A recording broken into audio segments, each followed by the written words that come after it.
नमस्कार दोस्तों, एक बार फिर स्वागत है आपका अपने चैनल जेआईटी में। दोस्तों आज हम हाजिर हैं एक बार फिर लेकर आपके लिए एक टेक्निकल, इंफॉर्मेशनल और बहुत ही यूनिक वीडियो जो कि आपको यूट्यूब पे ढूंढने से भी नहीं मिलेगा। इसके बाद भले लोग इसका कॉपी कर लें, लेकिन अभी तक ये ऐसा वीडियो नहीं बना होगा। दोस्तों हम आप लोगों के लिए लेकर आते हैं टेक्निकल और यूनिक वीडियोस, जिससे आपको जानकारी के साथ साथ अच्छा नॉलेज भी प्राप्त हो।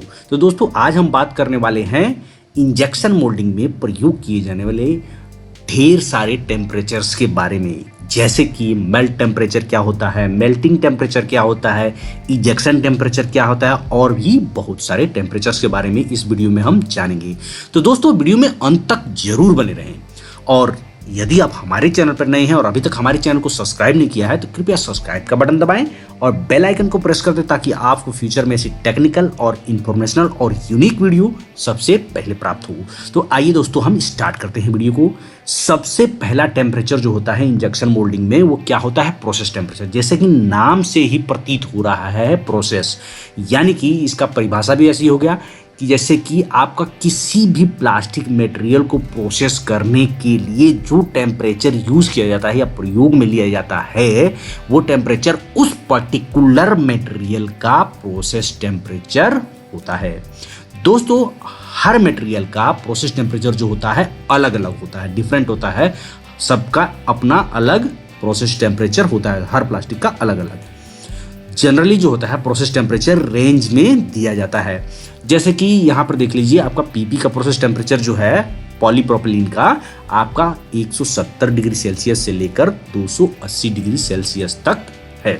तो ये था दोस्तों प्रोसेस टेम्परेचर।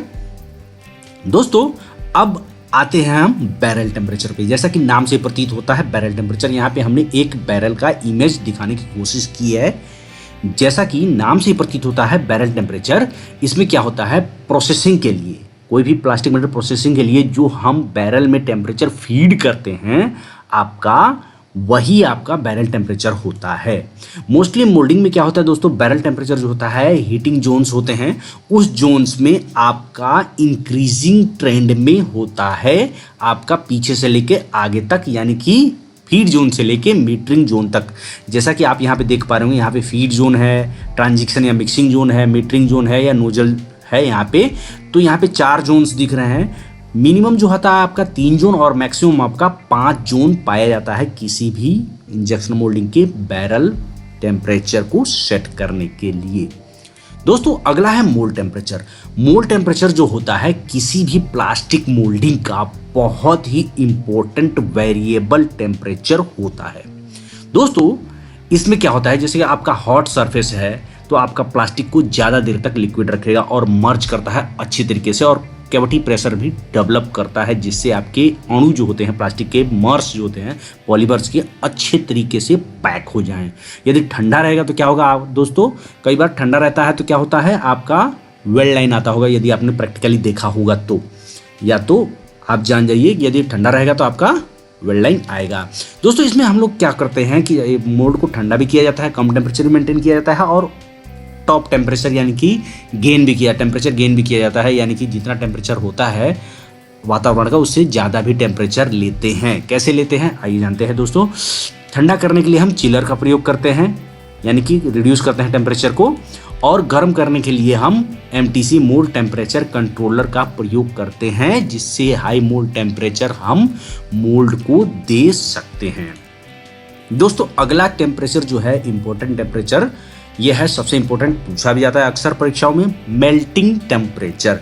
मेल्टिंग टेम्परेचर क्या होता है दोस्तों, कंफ्यूज्ड मत होइएगा कभी। इसमें क्या है, द मेल्टिंग टेम्परेचर क्या होता है, the temperature on which plastic starts to melt, यानी कि कैसे मेल्ट होता है आपका, into the liquid state called आपका मेल्टिंग टेम्परेचर। कैसे, सॉलिड स्टेट से आपका लिक्विड स्टेट में जब आपका प्लास्टिक स्टार्ट हो जाता है चेंज करना, तो उसको मेल्टिंग टेम्परेचर कहते हैं, और आम भाषा में फिजिक्स में इसको मेल्टिंग पॉइंट भी कहा जाता है। सभी लोगों ने 8वीं 10वीं या 9वीं में जरूर पढ़ा होगा आपका मेल्टिंग टेम्परेचर, जहाँ पे आपका कोई भी सब्सटेंस होता है आपका स्टेट चेंज करता है, सॉलिड से लिक्विड में आना चालू हो जाता है तो वो पर्टिकुलर टेम्परेचर को उस पर्टिकुलर सब्सटेंस या मटेरियल का मेल्टिंग पॉइंट कहते हैं। ठीक उसी प्रकार यहाँ पे प्लास्टिक के टर्म्स में, जहाँ पे प्लास्टिक जो होता है मेल्ट होना स्टार्ट होता है लिक्विड स्टेट में, कैसे, कहाँ से, आपका सॉलिड स्टेट से, तो आपका मेल्टिंग टेम्परेचर कहलाता है या मेल्टिंग पॉइंट उस पर्टिकुलर प्लास्टिक का होता है। सारे प्लास्टिक के मेल्टिंग पॉइंट अलग अलग होते हैं। दोस्तों अगला जो है मेल्ट टेम्परेचर है, ये बहुत ही कंफ्यूजिंग है। आपका पिछला था क्या, मेल्टिंग टेम्परेचर, और ये है मेल्ट टेम्परेचर। तो दोस्तों ये हमेशा इंटरव्यूअर पूछता है और आदमी को कंफ्यूज कर देता है कि मेल्ट टेम्परेचर और मेल्टिंग टेम्परेचर में क्या डिफरेंस है, और आदमी यहाँ पे कंफ्यूज हो जाता है। तो यहाँ पे ध्यान दीजिएगा और समझने की कोशिश कीजिएगा। मेल्ट टेम्परेचर, जैसा कि आप देख पा रहे होंगे यहाँ पे आपका पर्ज मटेरियल है। तो मेल्ट टेम्परेचर क्या होता है कि immediate temperature of purge material, जैसे कि जो मटेरियल को पर्ज करें और इमीडिएट उसका टेम्परेचर लें, यानी कि तुरंत टेम्परेचर लें, कितना टेम्परेचर आ रहा है, तो वो आपका मेल्ट टेम्परेचर होता है। पर्टिकुलर प्लास्टिक का उस बैरल से निकाल के हम मेल्ट टेम्परेचर लेते हैं। मेल्ट टेम्परेचर हमेशा जो होता है मेल्टिंग टेम्परेचर से या मेल्टिंग पॉइंट से ज़्यादा होता है। दोस्तों मेल्टिंग पॉइंट से ज़्यादा क्यों होता है, एक बार फिर समझाने की कोशिश करूँ, ये लाइन बाद में समझते हैं। मेल्टिंग टेम्परेचर क्यों ज़्यादा होता है, क्योंकि मेल्टिंग पॉइंट वह टेम्परेचर होता है जहाँ पे आपका मटेरियल पिघलना चालू करता है, यानी कि लिक्विड स्टेट में जाना चालू करता है। जबकि मेल्ट टेम्परेचर क्या होता है, आपका लिक्विड स्टेट में आ चुका रहता है या सेमी लिक्विड स्टेट में आ चुका रहता है। इसलिए हमेशा मेल्टिंग टेम्परेचर जो होता है मेल्ट टेम्परेचर से ज़्यादा होता है। दोस्तों ये टेम्परेचर क्यों लिया जाता है, अगला क्वेश्चन हो सकता है इंटरव्यूअर का या परीक्षाओं में भी आपका क्वेश्चन है, मेल्टिंग टेम्परेचर लिया क्यों जाता है। तो यह क्यों लिया जाता है दोस्तों, हम टेम्परेचर गन की मदद से, ये जो आप देख पा रहे हैं येलो कलर का, ये टेम्परेचर गन है। पुराने ज़माने में थर्मामीटर लिया जाता है जिसको टच करके बैरल पे लेते थे। आज के ज़माने में आपका लेज़र, आपका बीम की मदद से, ये जो गन है इससे हम ले सकते हैं टेम्परेचर को। जैसे अभी आप देख पा रहे हैं ये गन है, इससे हम टेम्परेचर ले सकते हैं। ओनली लेज़र बीम फोकस करना होता है आपके जहाँ भी हमको टेम्परेचर लेना है वहाँ पे। तो दोस्तों ये अब हम आते हैं इस बात पे कि टेम्परेचर लिया क्यों जाता है। ये क्यों किया जाता है, actual working of barrel heaters और थर्मोकपल्स को जांच करने के लिए लिया जाता है। कई बार हमारे मान लीजिए प्रोडक्ट में प्रॉब्लम आ रहा है तो हम एक्चुअल में जांच करते हैं कि वाकई में जो हमने सेट कर रखा है बैरल में प्रोसेस टेम्परेचर, क्या वही टेम्परेचर आपको गेन हो रहा है, मिल रहा है, या कुछ अलग आ रहा है। तो ये सारी चीज़ों को ध्यान में रखते हुए ये टेम्परेचर मेल्ट टेम्परेचर लिया जाता है। सपोज दैट आपका मेल्ट टेम्परेचर जो होता है सेट वैल्यू से ज़्यादा होता है तो आपको विजुअल प्रॉब्लम्स आ सकते हैं। जैसे कि यदि आपका ज़्यादा है तो आपका बर्निंग आ सकता है, यदि आपका कम है तो आपका क्या होगा, आपका वेल्ड लाइन आ सकता है, या आपका कम होने पे आपका वहाँ पे ड्राई मार्क्स इत्यादि डिफरेंट टाइप्स ऑफ आपके विजुअल प्रॉब्लम्स आते हैं प्रोडक्ट में। तो इसलिए हम कैलिब्रेट करने के लिए मेल्ट टेम्परेचर लेते हैं किसी भी प्लास्टिक मटेरियल का। दोस्तों अगला जो है आपका इंजेक्शन मोल्डिंग में टर्म जो है टेम्परेचर का, वो है ऑयल टेम्परेचर। ये क्या होता है दोस्तों, जो हाइड्रोलिक ऑयल मशीन में यूज़ किया जाता है तो उसका टेम्परेचर कितना होता है, ये पीएलसी में दिखाता है दोस्तों। उसका टेम्परेचर कितना होता है वो ऑयल टेम्परेचर टर्म किया जाता है या उसको बोला जाता है ऑयल टेम्परेचर। दोस्तों ऑयल टेम्परेचर इंक्रीज होता है तो मशीन के बहुत सारे फंक्शंस काम करने बंद हो जाते हैं। जैसे कि आपका मोल्ड क्लोजिंग नहीं होगा, मशीन इंजेक्शन नहीं करेगी। ये सेफ्टी पर्पस के लिए होता है, क्योंकि जैसे ही मोल्ड तेल गर्म हो जाता है, ऑयल टेम्परेचर बढ़ जाता है तो आपका उसकी विस्कोसिटी कम हो जाती है और आपका लीकेज मार जाता है कहीं से, या तो आपका वहाँ पे सील जो होते हैं वो गल जाएंगे या ख़राब हो जाएंगे। इसकी वजह से आपका जब ऑयल टेम्परेचर हाई होता है तो ऑटोमेटिकली मशीन सेंस करके आपकी मशीन रोक देती है आगे के फंक्शन को, और फिर टेम्परेचर जब डाउन होता है तब मशीन आप चालू कर सकते हैं रीसेट करके।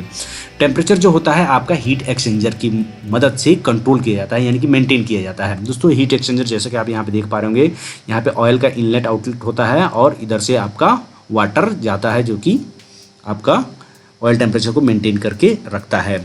दोस्तों ये जो होता है आपका ऑयल टेम्परेचर वे रेंज करता है अलग अलग मशीनों में 20 डिग्री सेल्सियस से लेकर 50 डिग्री सेल्सियस तक, यानी कि 50 से ऊपर अगर जाता है तो भी मशीन रुक जाती है सेफ्टी के लिए, और 20 से नीचे भी जाता है तो भी मशीन रुक जाती है सेफ्टी पर्पज की वजह से।